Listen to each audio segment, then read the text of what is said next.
Electric field intensity due to charge spherical body. जैसे charge spherical body कह रहे हैं, इसमें कंडक्टर वर्ड नहीं यूज हो रहा है, सेल वर्ड नहीं यूज हो रहा है। Then we suppose that spherical body is non conducting. Spherical body कैसी है? नॉन कंडक्टिंग है, ठीक है। या फिर नॉन कंडक्टिंग बॉडी दिया जाएगा या सिंपली चार्ज स्फेरिकल बॉडी कह देते हैं। तो charge spherical body means non conducting spherical body, non conducting spherical body, ठीक है।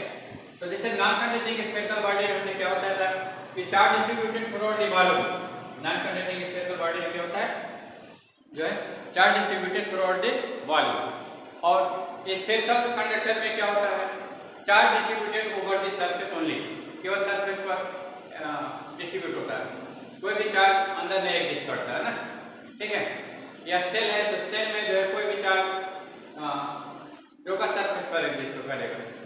इसलिए कंडक्टर और सेल के अंदर ना तो फील्ड होती है ना तो चार्ज होता है ना, ठीक है। इसलिए आप इलेक्ट्रिक सेल या कोई भी कंडक्टिंग हालो चार्ज बॉडी है तो उसके अंदर कोई भी फील्ड नहीं जाएगी, कोई भी चार्ज नहीं रहेगा, ठीक है। इसलिए उसका आप जो है इलेक्ट्रोस्टैटिक फील्ड भी कर सकते हैं। मैंने ऐसे अप्लायंस जिसको इलेक्ट्रिक फील्ड डैमेज करता है उसको आप इसके अंदर रख सकते हैं। इसके अंदर जब रखिएगा तो अप्लायंस आपका इलेक्ट्रिक फील्ड से बचा जाएगा ना, डैमेज नहीं होने पाएगा, ठीक है।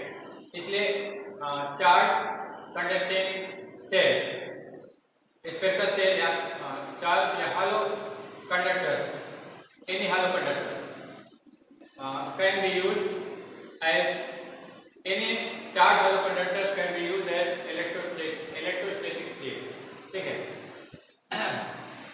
तो यहाँ पर हमको जो है किसके लिए पढ़ना है, नॉन कंडक्टिंग स्फेरिकल बॉडी के लिए पढ़ना है। नॉन कंडक्टिंग स्फेरिकल बॉडी मतलब हमारा जो चार्ज है पूरे वॉल्यूम में डिस्ट्रीब्यूट रहेगा।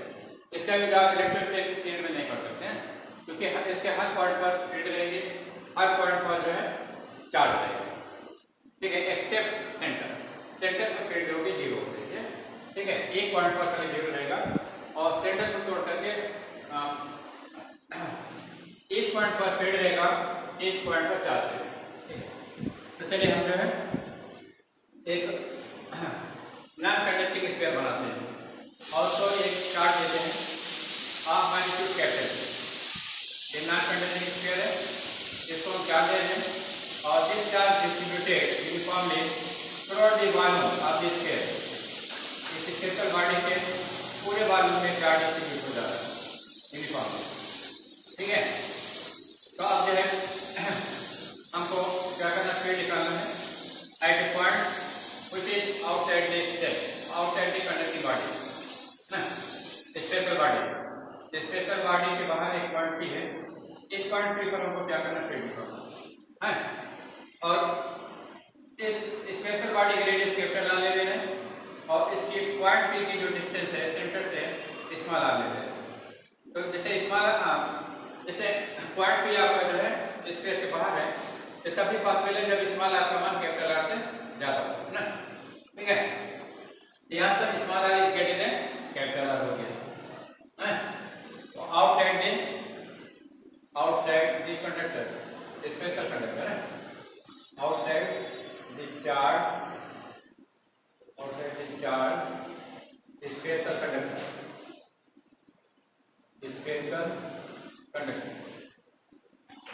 outside the charge spherical conductor ना, इसमें स्मॉल r कितना हो गया, small r greater than capital ना। अब हम क्या करते हैं, अब जो है पॉइंट पी पर फील्ड निकालना है। तो पॉइंट पी पर फील्ड निकालने के लिए हम क्या करेंगे बताओ, गास थ्योरम लगाएंगे और गास थ्योरम लगाने के लिए हमको क्या चाहिए, गास सर्किट चाहिए। Which passes through the point P से जाने वाला गास सर्किट चाहिए ना। तो जैसे स्फेरिकल चार्ज स्फेरिकल बॉडी है तो चार्ज स्फेरिकल बॉडी से गास सर्किट क्या होता है, कंसेंट्रिक स्फीयर होते हैं, कंसेंट्रिक स्फीयर ना। जैसे लाइन चार्ज बॉडी है तो गास सर्किट क्या होता है, कोएक्सियल सिलेंडर होता है, कोएक्सियल सिलेंडर होता है ना। जैसे पॉइंट चार्ज बॉडी है तो गास सर्किट क्या होगा, कंसेंट्रिक स्फीयर होगा, है ना। तो आपको क्या करना है, एक कंसेंट्रिक स्फीयर की देना है, आप रेडियस स्मॉल r, ठीक है। Then surface of this sphere, concentric spheres behaves as a Gaussian surface, for the given charge के लिए ये concentric surface of this concentric sphere क्या करेगा, as a Gaussian surface behave करेगा ना। तो आपको स्टेप से गॉस सरफेस मिल गया, गॉसियन सरफेस मिल गया, ठीक है। फॉर द गिवन चार्ज ये आपका गॉसियन सरफेस हो गया, गॉसियन सरफेस ना, ठीक है। अब ये गॉसियन सरफेस हो गया। अपवर्ड के ऊपर आपको फील्ड निकालना है, जिसके लिए क्या करें, छोटा सा एरिया वेक्टर ले लेते हैं डी। तो direction of area vector is perpendicular to the surface. Sphere में परपेंडिकुलर क्या होता है, रेडियस होता है। स्फीयर में परपेंडिकुलर क्या होता है, रेडियस। इसलिए डायरेक्शन ऑफ एरिया वेक्टर क्या होगा, अलॉन्ग रेडियस हो जाएगा। डायरेक्शन ऑफ एरिया वेक्टर क्या होगा, अलॉन्ग रेडियस। अब एक फ्रॉम द सेंटर ना, तो अलॉन्ग ओपी हो जाएगा। और फिर डायरेक्शन निकालने के लिए क्या करते हैं, जिस पॉइंट पर इलेक्ट्रिक डायरेक्शन निकालना होता है उस पॉइंट पे क्या करते हैं, एक स्पेस चार्ज रख देते हैं। स्पेस चार्ज इधर मूव करता है, that is the direction of field. तो स्पेस चार्ज मूव के अलॉन्ग ओपी, स्पेस चार्ज से मूव करेगा, ओपी के अलॉन्ग मूव करेगा, इसलिए डायरेक्शन ऑफ फील्ड क्या हो जाएगी, अलॉन्ग ओपी हो जाएगी। Inter angle between field and area vector क्या है, 0, क्योंकि both are in the same line. तो angle made by line with itself कितना होता है, angle made by line with itself 0 होता है। जैसे लाइन है तो कितना एंगल बना रहे खुद से, 0 है ना, इसलिए थीटा का मान 0 रख दिया गया, क्योंकि ई भी रेडियस के अलॉन्ग है और डी भी रेडियस के अलॉन्ग है, तो दोनों एक ही लाइन में, इसलिए थीटा का मान 0 कर दिया, ठीक है। तो चलिए आप क्या करते हैं, आपने कैपिटल Q चार्ज दिया है इसको, this charge distributed uniformly throughout the volume ना। जब वॉल्यूम में डिस्ट्रीब्यूट हो रहा है तो क्या निकालेंगे, वॉल्यूम चार्ज डेंसिटी निकालेंगे। जब वॉल्यूम में डिस्ट्रीब्यूट हो रहा है तो क्या निकालते हैं, वॉल्यूम चार्ज डेंसिटी। सरफेस पर डिस्ट्रीब्यूट होता है तो सरफेस चार्ज डेंसिटी निकालते हैं। लाइन पर डिस्ट्रीब्यूट होता है तो लीनियर चार्ज डेंसिटी निकालते हैं। यहाँ क्या निकालेंगे, यहाँ क्या फाइंड करेंगे, कौन सी डेंसिटी फाइंड करेंगे, हैं 3 डेंसिटी हमने बताया, linear charge density, surface charge density, volume charge density. यहाँ कौन सी डेंसिटी निकालेंगे, सरफेस। सरफेस, क्योंकि चार्ज सरफेस पर डिस्ट्रीब्यूट हो रहा है। चार्ज कहाँ डिस्ट्रीब्यूट हो रहा है, लीनियर पकड़। लाइन कहाँ, इस पे लाइन दिखाई दे रहा है, लाइन क्या दिखाई दे रहा है, लाइन कैसे बनता है, ये लाइन है जो आपने दिखाई, लाइन है क्या है, सरफेस है, सरफेस है, सरफेस एक वॉल्यूम है, क्या है,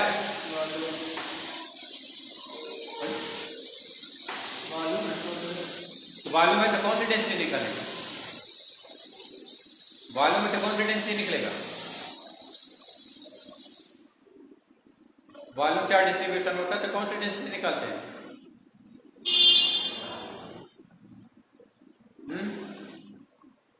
वॉल्यूम चार्ज डेंसिटी निकालेंगे कि लीनियर चार्ज डेंसिटी निकालेंगे कि सरफेस चार्ज डेंसिटी निकालेंगे, क्या निकालेंगे,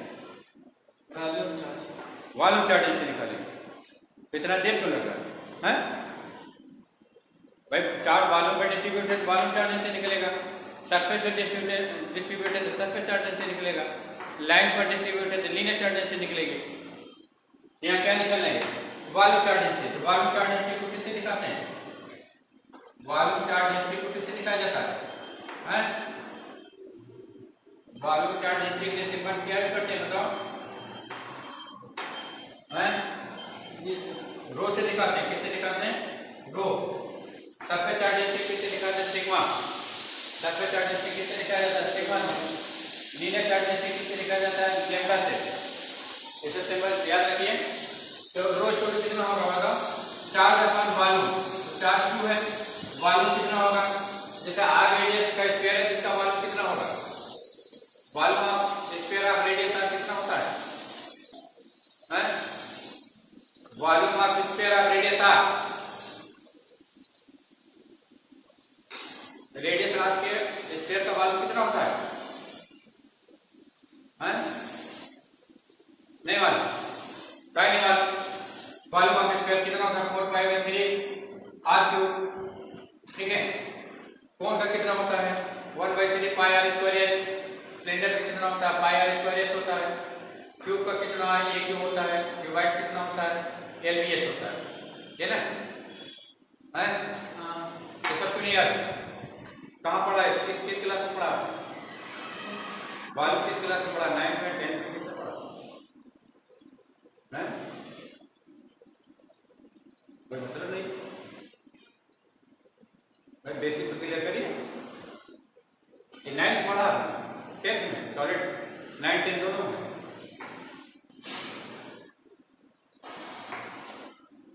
ये हो गया, ये वॉल्यूम चार्ज की हो गई है। अब जो है गॉस थ्योरम लगाते हैं, पॉइंट पी पर गॉस थ्योरम लगाते हैं। तो गॉस थ्योरम क्या है बताओ, state Gauss theorem, mathematical form of Gauss theorem बताओ, जल्दी बताइए। Mathematical form of Gauss theorem, state करिए, क्या लिखें? बताओ। इसका यूज कितने जगह किया मैंने? पॉइंट चार्ज में किया, लीनियर चार्ज डेंसिटी में, लीनियर चार्ज में किया, सरफेस चार्ज में किया, स्फीयर का सेल में किया, 5 जगह हो गया। ठीक है, स्टेट में जब दिया था तो लिखा था 6 जगह हो गया। काम करें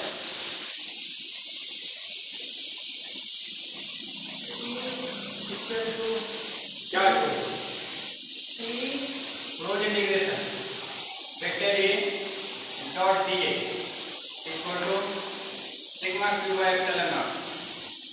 ये mathematical form of Gauss theorem है ना, इसे वैल्यू रखिए। तो ये डी ए की वैल्यू क्या होगा बताओ, यहाँ क्या लिखा जाए है, ये डी ए cos थीटा, तो cos थीटा की वैल्यू 0 है, ये डी ए cos 0 हो जाएगा, ये D A cos 0।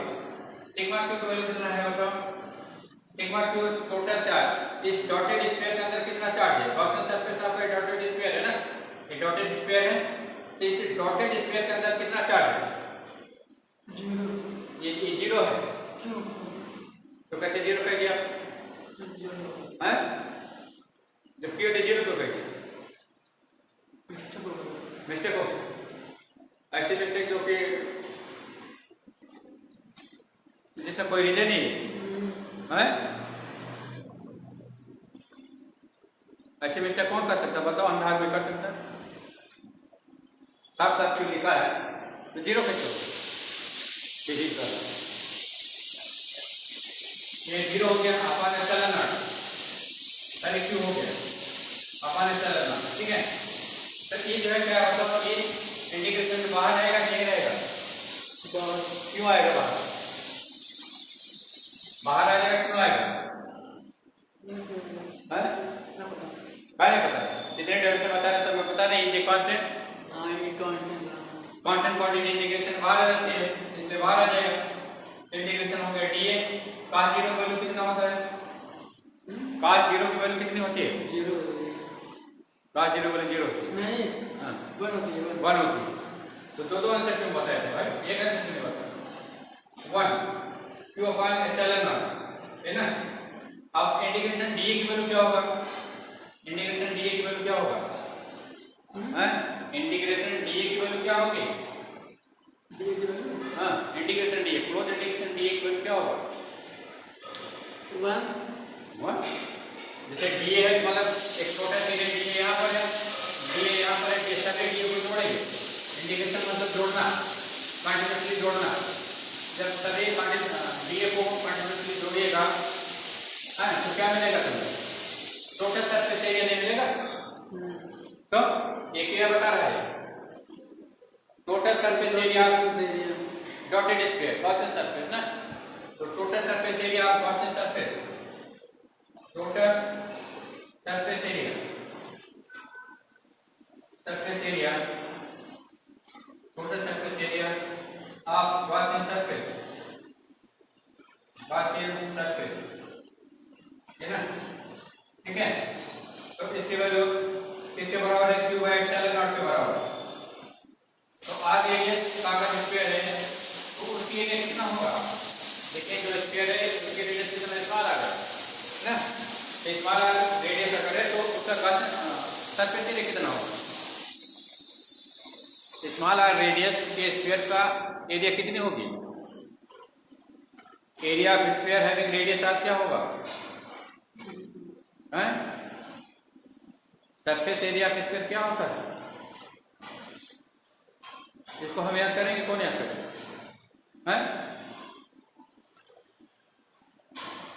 4 pi are square होता है, क्या होता है 4 पाई आर स्क्वायर, याद करिए ना इसको लेकर के,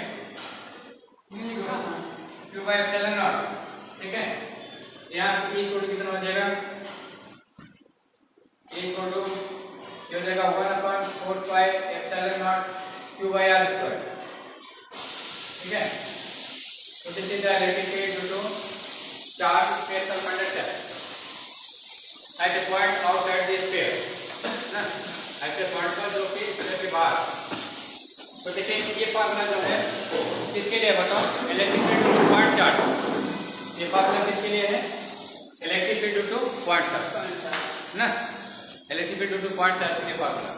ठीक है, at a distance R, at distance R distance हम क्या दे रहे हैं कि behaviour of charge is just like a point charge. ये चार्ज का बिहेवियर जो है कैसा बताओ, एज ए पॉइंट चार्ज ना, लोकेटेड एट द सेंटर। इस चार्ज का बिहेवियर कैसा बताओ, just like a point charge located at the centre, जो कि सेंटर पर लोकेटेड है ना। तो इस पूरे चार्ज को सेंटर पर लोकेट मान करके आप फील्ड निकाल लीजिए, आर डिस्टेंस फील्ड निकाल लीजिए तो ऐसे मिल जाएगा।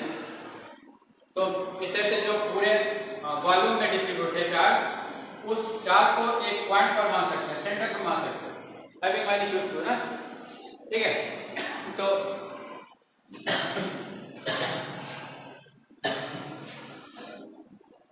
अब इसको सरफेस चार्ज डेंसिटी बदल देते हैं, नहीं वॉल्यूम चार्ज डेंसिटी बदलते हैं।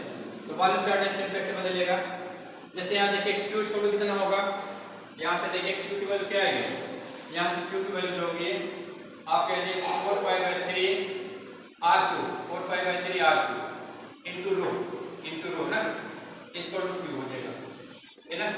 यहाँ से देखिए 4π/3 R2 डिवाइडेड हो जाएगा, मल्टीप्लाई हो जाएगा।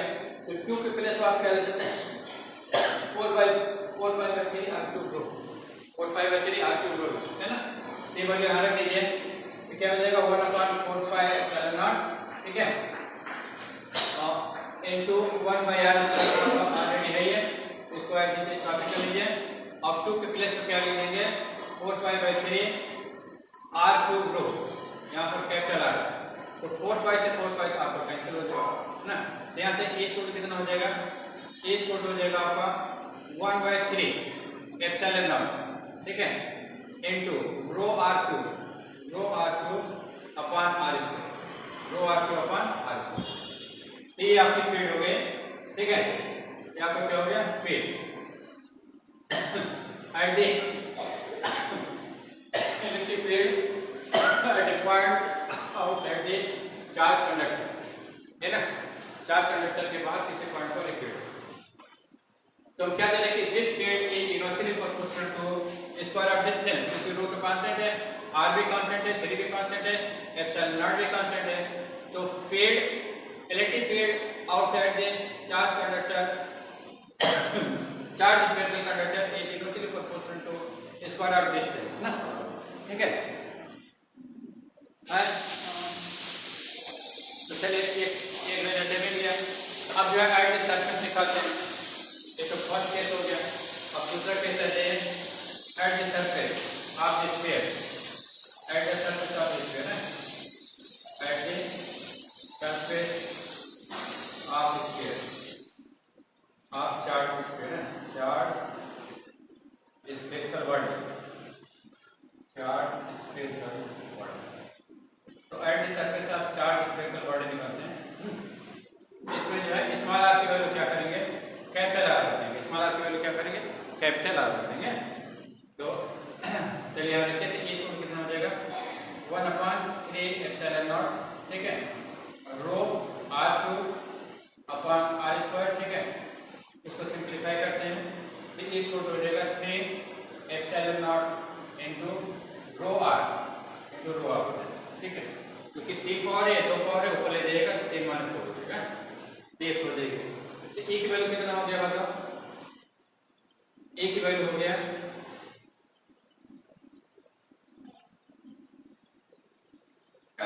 E की वैल्यू आपको मिल गया रो R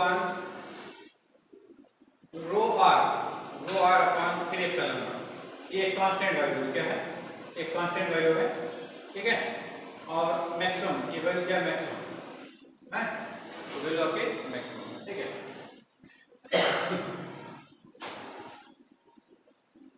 ये एट द सरफेस के लिए इक्वेशन होगी which is constant and maximum, ये वैल्यू आपकी कांस्टेंट है और मैक्सिमम। तो रो R अपॉन 3 एप्सिलॉन नॉट ये वैल्यू, ठीक है। क्या दे रहे हैं कि बिहेवियर ऑफ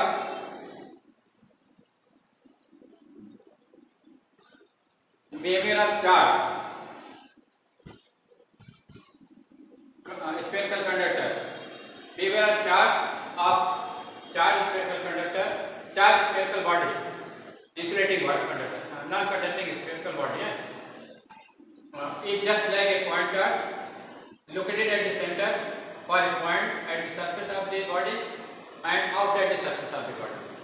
ठीक है, अगर पॉइंट एट द सरफेस पर है या सरफेस के बाहर है, इसका बिहेवियर कैसा बताओ? जो चार्ज मुझे मालूम है डिस्ट्रीब्यूट है, उसका बिहेवियर कैसे है? As a point charge which can be considered to be located at the centre, जिसको कि आप सेंटर पर कंसीडर कर सकते हैं। ठीक है, ये पॉइंट मेंशन कर लीजिए यहाँ पर। ठीक है, क्योंकि इसका यूज आप करिए।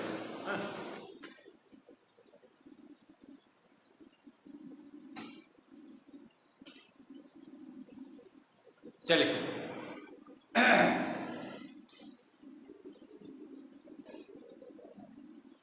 देखिए 10 behaviour of charge, 10 behaviour of charge, behaviour of charge, behaviour of charge for spherical charge conductor, for spherical charge non-conductor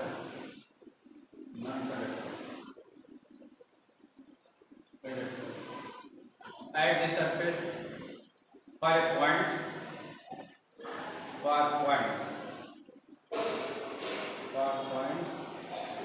at the surface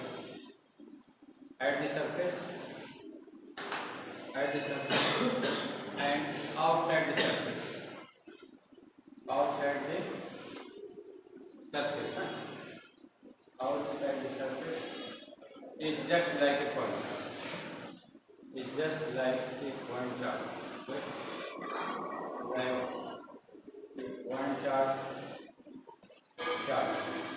located at the center, located at the center, तो जो charge होने वाला distribute है तो आप जो है एक सेंटर पर उसको कंसंट्रेट और ट्रीट एज ए पॉइंट। अब उसके बाद देखिए, अब अगर पॉइंट आपका सरफेस के अंदर है तो क्या होगा? तो पॉइंट सी हो गया। अब एक पॉइंट आपने ए ले लिया एट द सरफेस, अब एक पॉइंट सी ले, एक पॉइंट बी ले लेते हैं इनसाइड द सरफेस, एक पॉइंट बी लेते हैं इनसाइड द सरफेस। ठीक है, तो इस पर हम निकालते हैं ये आपका एट बी का एट पॉइंट बी। अब at point inside the surface, inside the conductor है, at point inside the charge spherical conductor, at point inside the charge spherical conductor,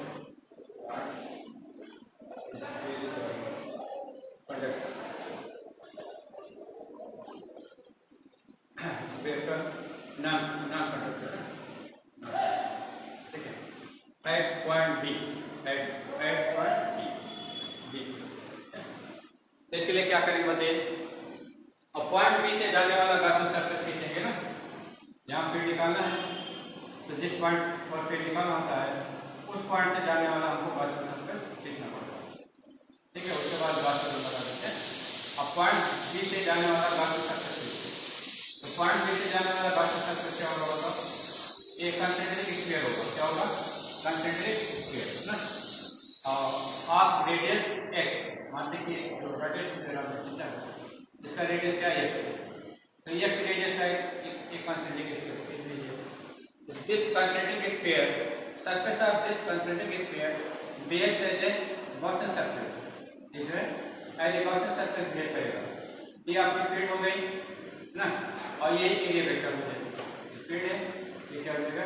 area ना, दोनों एक ही डायरेक्शन में, क्योंकि field is normal to the surface, sphere में normal radius होता है, इसलिए area vector is normal to the surface, और स्क्वायर में नॉर्मल रेडियस होता है, इसलिए एरिया वेक्टर की डायरेक्शन रेडियस से लाना पड़ेगा। अब फील्ड की डायरेक्शन निकालना है, तो फील्ड डायरेक्शन निकालने के लिए क्या करेंगे, यहाँ पर चार्ज रखेंगे पॉइंट बी पर, और पॉइंट बी पर चार्ज रखिए तो पॉइंट बी जिधर मूव करेगा, ठीक है, वही आपकी फील्ड की डायरेक्शन बन जाएगी ना।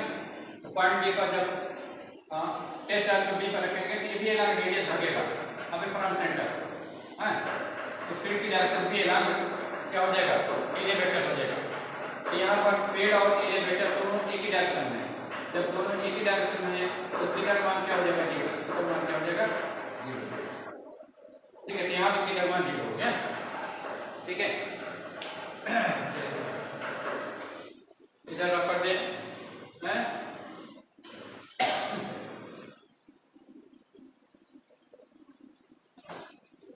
अब गास ग्राफ लगाते हैं at point B, B point पर गास ग्राफ लगाते हैं।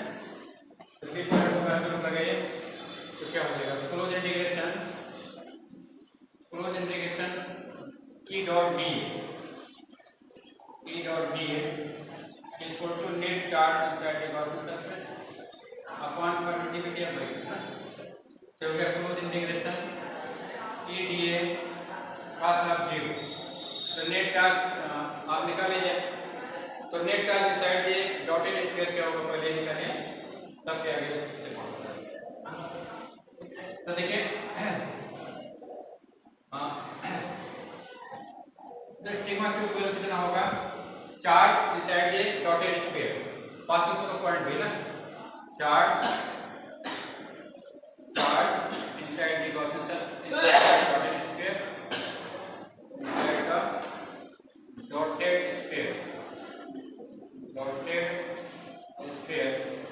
passing through point B,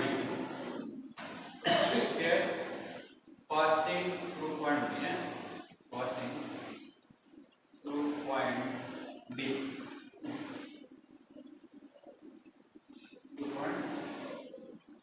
ठीक है।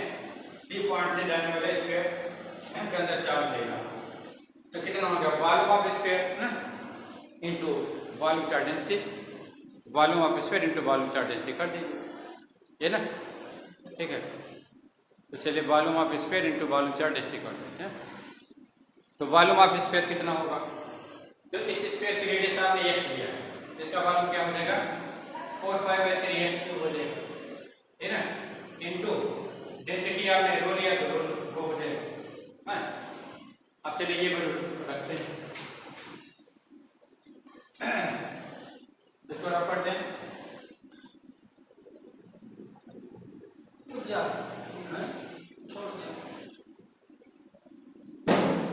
तो चलिए आ जाइए, तो रो की वैल्यू यहाँ रख लीजिए। तो रो की वैल्यू कितना है, रो की वैल्यू हमने निकाला है, रो की वैल्यू हो गया आपने लिखा था कैपिटल Q अपॉन 4πr³ ना, ये लिखा था। तो रो की वैल्यू इस टाइप से सिग्मा क्यू कितना हो जाएगा, सिग्मा क्यू हो जाएगा आपका 4π/3x³ है ना, into capital Q upon 4π/3r³ ना। तो 4π/3 से 4π/3 कैंसिल हो गया, तो सिग्मा क्यू इनटू रो, तो सिग्मा क्यू की वैल्यू कितना हो जाएगा, rho into Q, rho into Q into x³ upon r, x³ into, है ना, ठीक है। ये आपके सिग्मा क्यू की वैल्यू होती है। अब सिग्मा क्यू की ये वैल्यू लाके इसमें रखें, इसी को गास ग्राफ वाले मैथमेटिकल फॉर्म ऑफ बायोलॉजी में रखते हैं।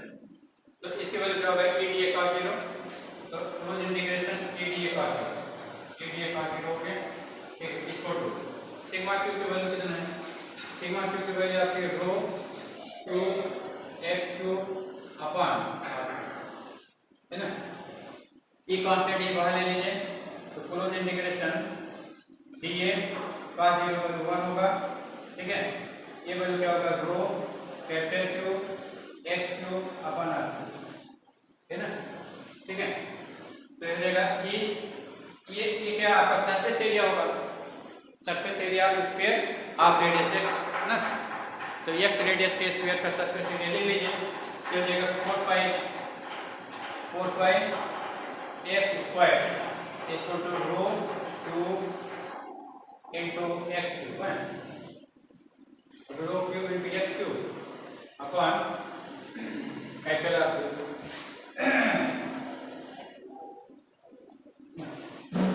ये वैल्यू होगी e into 4 pi x square, इसकी value rho cube x cube upon capital R, ये वैल्यू ठीक है।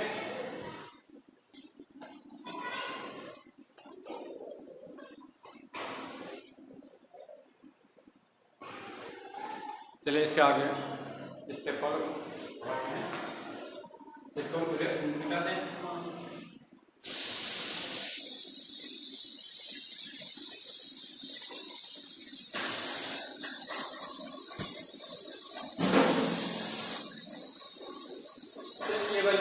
यहाँ पर कैपिटल कितना हो जाएगा, ये आपका 1/4 पाई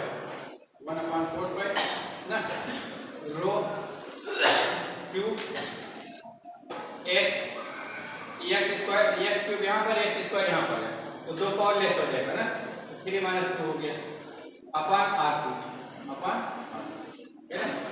तो कैपिटल ई कितना हो जाएगा, इसको लिख देते हैं 1/4 पाई/3, 3 से हमने डिवाइड कर दिया और बैलेंस करने के लिए 3 से मल्टीप्लाई कर देते हैं, बैलेंस करने के लिए 3 से क्या करें मल्टीप्लाई कर देते हैं। इससे फायदा क्या होगा बताइए, ये 4 पाई/3 आर क्यूब आपका वॉल्यूम हो जाएगा, क्या हो जाएगा वॉल्यूम हो जाएगा ना, ठीक है। और रेस क्वांटिटी जैसे वैसे लिख लीजिए, तो रो और कैपिटल क्यू भी यहाँ ले लेते हैं, ये हो जाएगा आपका rho x upon R, rho x upon are cube हो जाएगा ना, ठीक है। तो ये क्या चीज है, ये चार्ज है, वॉल्यूम है, तो चार्ज अपॉन वॉल्यूम क्या होगा, वॉल्यूम चार्ज डेंसिटी बनेगा, चार्ज अपॉन वॉल्यूम क्या होगा तो वॉल्यूम चार्ज डेंसिटी है ना, ठीक है। तो ये क्यों कौन सा है,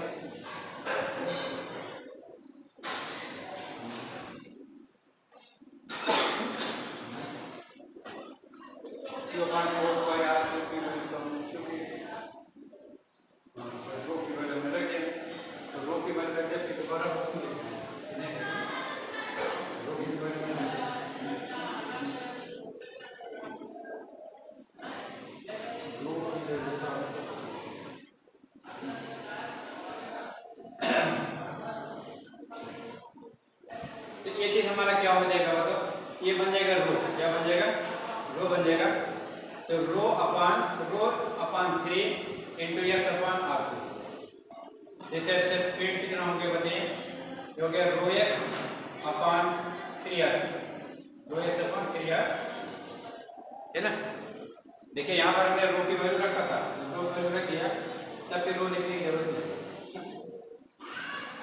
तो ये field inside charge spherical charge non conducting sphere, field inside charge non conducting sphere के लिए क्वेश्चन है ना। तो ये फील्ड हम क्या देख रहे हैं बताइए, जैसे कंडक्टिंग स्फीयर के लिए फील्ड 0 आ रही थी ना यहाँ, लेकिन यहाँ पर 0 नहीं आ रही है, यहाँ क्या होगा, यहाँ पर इसकी एक सर्टेन वैल्यू है रो एक्स अपॉन 3r क्यूब, तो ये वैल्यू जो है डिपेंड्स ऑन एक्स, ये वैल्यू किस पर डिपेंड कर रही है, एक्स पर डिपेंड कर रही है ना, ठीक है। क्योंकि रो तो कांस्टेंट है, 3 कांस्टेंट है, कैपिटल आर कांस्टेंट है, तो हम क्या दे रहे हैं कि field inside a charge non conducting sphere is directly proportional to distance, directly proportional to distance of point from the centre, distance of point from the centre ना, सेंटर से पॉइंट की डिस्टेंस क्या है, इसके डायरेक्टली प्रोपोर्शनल है, ठीक है। तो ये वेरिएशन कैसा मतलब लीनियर वेरिएशन, कैसा वेरिएशन है लीनियर ना, क्योंकि जैसे ये को हम y से रिप्लेस कर दें, ये को क्या करें y से रिप्लेस कर दे रहे हैं, और रो अपॉन 3r क्यूब को क्या करते हैं स्मॉल m से रिप्लेस कर दे रहे हैं, x आपका ऑलरेडी है ही है, तो y इक्वल क्या बन जाएगा mx बन जाएगा, y इक्वल टू mx हां। तो ये क्या चीज है बताओ, ये इक्वेशन ऑफ लाइन, ये क्या है इक्वेशन ऑफ लाइन ना, पासिंग थ्रू वोल्टेज, ये क्या मतलब equation of line passing through voltage ना। तो electric field intensity inside the charge non conducting sphere is very linearly ना, ठीक है। तो नॉन कंडक्टिंग स्फीयर के अंदर जो फील्ड होती है उसका वेरिएशन कैसा होता है, लीनियर वेरिएशन होता है ना, प्रोपोर्शनल वेरिएशन मिलता है ना। तो electric field inside the non-conducting charge sphere very linearly, ये रिजल्ट मिल गया ना, ठीक है। तो देखिए अच्छा, जैसे x की वैल्यू अगर 0 रखेंगे, x की वैल्यू 0 का मतलब सेंटर है ना, x का मान 0 कहाँ होगा, सेंटर का। तो एट सेंटर, ठीक है, तो एट सेंटर e की वैल्यू क्या हो जाएगी, 0 हो जाएगी, क्योंकि x का मान जब 0 रखिएगा इसकी वैल्यू क्या आ जाएगी, 0, इसकी वैल्यू कितनी आ जाएगी बताओ, 0, ठीक है ना। तो thus electric field density at the center of non-conducting spherical body is 0 ना, सेंटर पर 0 है और सेंटर को छोड़ करके और कहीं जाइएगा तो इसकी एक फाइनाइट वैल्यू है ना, और this value increases on going away from the centre toward the surface and become maximum eight the surface, surface पर वैल्यू मैक्सिमम हो जाती है, ठीक है। ये ना अब चलिए ग्राफ देखते हैं। तो variation of electric field with respect to distance, ठीक है, इसका डिस्टेंस के रिस्पेक्ट में वायरेशन कैसे होगा इसके लिए ग्राफ है। तो field versus distance, field versus distance, ये इसको ना पढ़े ना, field versus distance.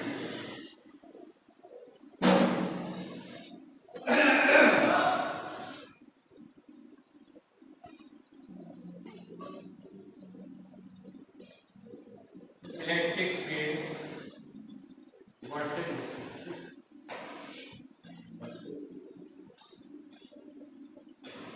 Electric field versus distance क्या होगा। तो देखिए वाई एक्सिस को क्या करते हैं, वाई एक्सिस को हम जो है फील्ड एक्सिस ले लेते हैं, वाई एक्सिस को क्या करते हैं, फील्ड एक्सिस ले लेते हैं, एक्स एक्सिस को डिस्टेंस एक्सिस ले लेते हैं। इधर आप राइट डायरेक्शन में पॉजिटिव डिस्टेंस दिखा दीजिए, लेफ्ट डायरेक्शन में आपका नेगेटिव डिस्टेंस है ना, ठीक। तो हम क्या दे रहे हैं कि इनसाइड द स्फीयर सेंटर पर तो फील्ड 0 है, सेंटर पर क्या बताइए, field 0, spherical body non conducting spherical body के सेंटर पर फील्ड क्या 0, तो फील्ड आपका ये सेंटर है आपका, यहाँ पे 0 होगी, और अंदर जो फील्ड है कैसे वेरी करे, प्रोपोर्शनल टू x वेरी करे, लीनियर वेरिएशन होगा ना, ठीक है, लाइन के अकॉर्डिंग ये वैल्यू बढ़ जाएगी और सरफेस पे क्या हो जाएगा, मैक्सिमम हो जाएगा ना, ठीक है। तो लीनियर वेरिएशन आप दिखा दीजिए, लीनियर को इंक्रीज करते हुए दिखाइए और सरफेस पे मैक्सिमम बढ़ जाएगी, ये सरफेस है आपका, यहाँ पे मैक्सिमम हो गया ना। तो यहाँ क्या बताओ, e प्रोपोर्शनल टू x है, e is proportional to x ना, ठीक है। सरफेस की वैल्यू कितनी है बताइए, सरफेस की वैल्यू आ रही है कि rho are upon 3 epsilon naught, surface की वैल्यू कितना है, rho are upon 3 epsilon naught ना, यहाँ पर ये वैल्यू मैक्सिमम है, ये वैल्यू क्या है, मैक्सिमम है, और this maximum value is rho are upon 3 epsilon naught, ठीक है। जब सरफेस से बाहर जा रही है तो this field decreases inversely proportional to square of distance, क्योंकि बाहर जो इसका बिहेवियर है as a point charge located at the centre ना, तो field to point charge decreases inversely proportional to square of distance, ठीक है। ये स्क्वायर ऑफ डिस्टेंस के अकॉर्डिंग ये कम होगा, तो ये इनवर्सली प्रोपोर्शनल टू 1/r, ठीक है। सेम ग्राफ लेफ्ट साइड ना, जो डिस्टेंस आपका नेगेटिव है, ठीक है, लेफ्ट साइड में ये हुआ e प्रोपोर्शनल टू x हो गया, यहाँ पर वैल्यू ऑफ मैक्सिमम हो गई रो आर अपॉन 3 एप्सिलॉन, ठीक है। अब इसके बाहर जा रहे हैं तो क्या हो रहा है, inversely proportional to square of distance कम हो गई, e inversely proportional to 1/r square, ये आपका variation of field with distance, ठीक है। समझ में आया, बाय हां ब्रेक हां